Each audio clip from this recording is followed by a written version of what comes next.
mating advice or mating guidance. Okay, here's a big thing that people suffer or people deal with and sometimes don't know how to move around. First thing, women, when you're coming into a man's orbit, and make no mistake, you're coming into his orbit, a man is supposed to already have a system, whether we call it a solar system or a universe, that he's maintaining and that he's providing light, sustenance, and direction to. So essentially, a lot of times we use terms like, you know, sometimes we find ourselves overjoyed in our relationships, and we'll use terms like, I'm so glad you came into my life, or I'm so glad that we're a part of one another's lives. And the reality is, when you're really actually making a covenant and you're joining, it's the woman who magnetizes herself into the environment that the man has already created and maintained, and a part of his maintenance now becomes her. She becomes a part of what he is charged to maintain. Now, why that's so significant, not just in terms of looking at it in allegorical sense, but why it becomes very significant is because sometimes females have a tendency to conjoin themselves with men who have no purpose and plan. And if he has no purpose and plan, then he has no role and responsibility for you.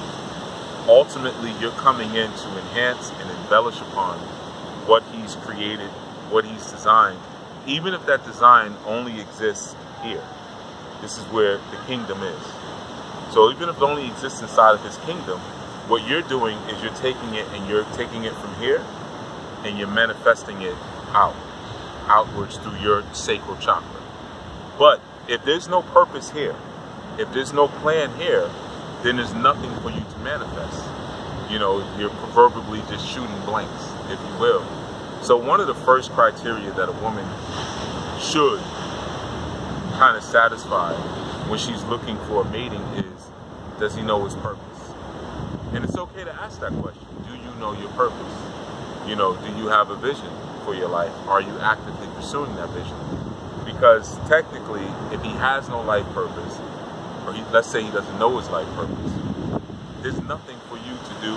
There's nowhere for you to fit in. And men have to understand, and I'm speaking to men and women in this moment, that women want to feel useful. They want to know that their presence is adding on to your life. They're not just a liability. And I know you may have stories and a history with a different type of energy, but notice that I said women. I didn't say girls, I didn't say females, I said women.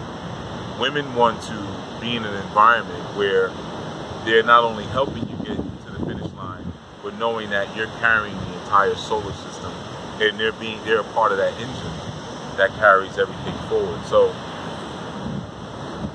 men, you have to make sure that before you start even looking towards a mating situation, that you have discovered your purpose and you're actively moving on it. And she'll be attracted by that. She'll look at that and say, I like that vision, I like that purpose. Based on what I currently feel I come with, I want to contribute to that because I can bring that to here. You may have a woman who comes along and she's really good with clerical work. She's really good on the administrative side. But from primarily what you may do may be more business oriented, and you really need someone who's a bit more artistically creative or has more spiritual imagination. So it may not necessarily be a fit in that sense, but if she's clear on what you're trying to do, she can take self-assessment and say, okay, yeah, this could work, or maybe I need to find a better complement for what it is that I'm bringing to the situation. And that leads me to my second thing. A lot of times, out of consideration, a lot of wind. Yuya is like, hold on now.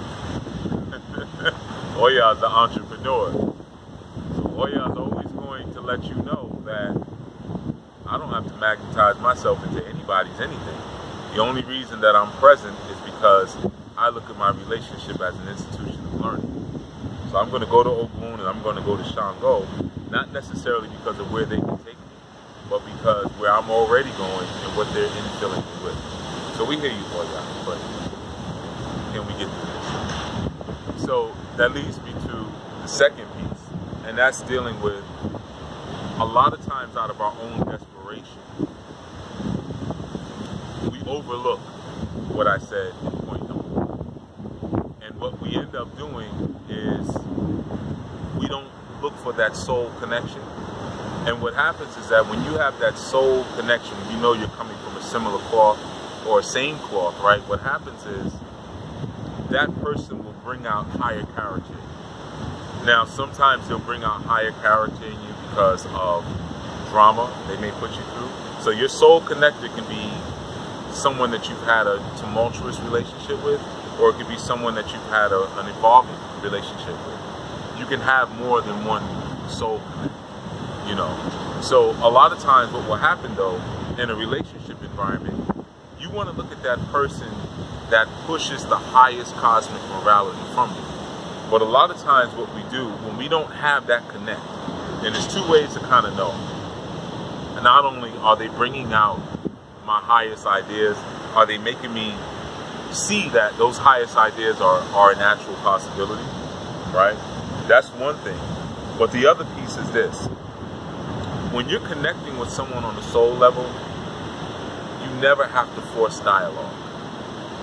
You'll find that sometimes when you're in that place of desperation, what ends up happening is that, you know, you may go on a date or you may go on an outing, and you're especially men, I'm speaking to the men specifically, you're constantly looking for game. Man, what do I say? If she says this, do I say this? You know, you're always thinking about the slick line and the slick terminology and the catchphrases that you're going to use to keep her connected and to keep her fascinated. And the reality is, over time, that becomes like nursery rhymes. It's cute. You can say something cute to her to get that flash to catch her attention, or maybe something you're wearing, you know, maybe some jewelry that you have on, or maybe the car that you're driving, or the shirt that you're wearing, or a color or something, and you catch her eye. But the reality is, when you have a real soul-to-soul connection, which maybe then can lead to a deeper covenant, you don't have to force exchange. You don't have to force conversation. You don't have to look for anything to say. In fact, you may find yourself saying very little because you don't feel like that entertainment. You have to constantly entertain this person, or they need to constantly entertain you, or you're not interested. A lot of times what we end up doing is we fake chemistry, you know, and you're faking chemistry because you're not having that authentic connection, but you're desperate. So you may say, listen, well, I'm 29 or I'm 39 and I want to be married by 40. And I met this person and they look good on paper and we're not really vibing, but that's probably just because of some unseen reason. Maybe we just don't vibe. Maybe it's, you know, just let me just give it some time. And essentially what you start doing is you start faking chemistry. You start forcing dialogue because you don't really have that soul connect. You see, so what you always want to do is you want to take a clear mental note of that. When I'm with this person, do I find myself being urged? You know, and that's the only urge that should be present. Always be able to see the distinction between an urge and an attraction. And sometimes we don't know the difference, especially men. You know, sometimes we can see a woman and she may have a body style that we've always wanted to experience. Or we just might have a fetish. And we don't realize that's an urge speaking, as opposed to the woman that you're actually attracted to. And you see there's a magnetism that's happening. There's a connection that's being facilitated by other forces. It's much different. So you want to look at, again, is dialogue being forced? Number one. You want to look at, am I faking chemistry?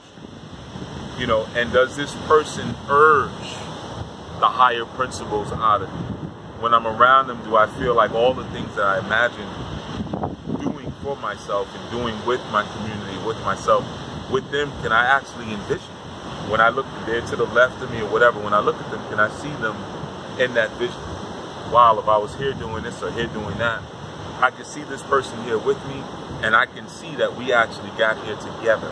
Not, I pulled this person along. I dragged this person in. You see, so there's a stark difference there. But again, it all begins with making sure that that man has discovered purpose. And when he's discovered purpose, now it's like a moving locomotive. You know, once that purpose is discovered and you're moving on it, and now you give her something to jump onto, as opposed to you both sitting at the train station, as Western society would dictate, and we sit down at the table and figure out what we're going to do together.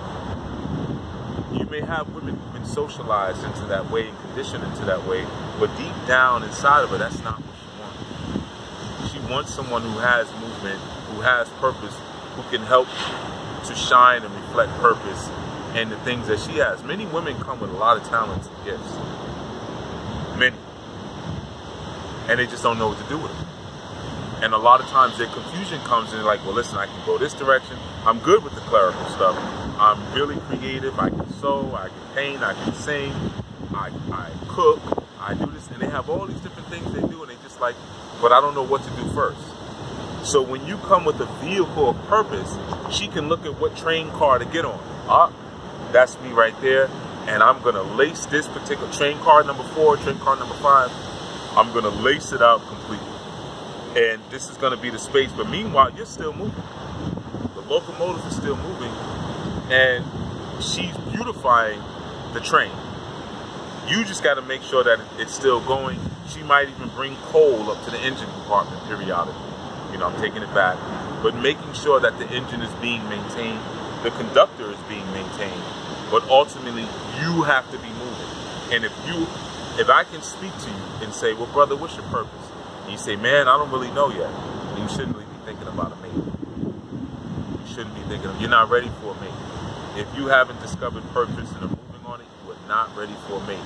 Women, if he has not, if you ask him that question and there's a lot of ums or a lot of circular talk, he's not ready for that experience yet.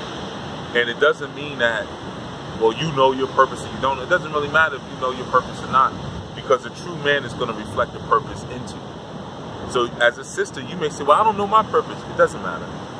I'll give it to you. But I have to have mine first, because you probably do know your talents. You probably do know your gifts. You know, I don't have to tell you about that. But as far as where to place them, where to move them to, that's my department. I give you the mission.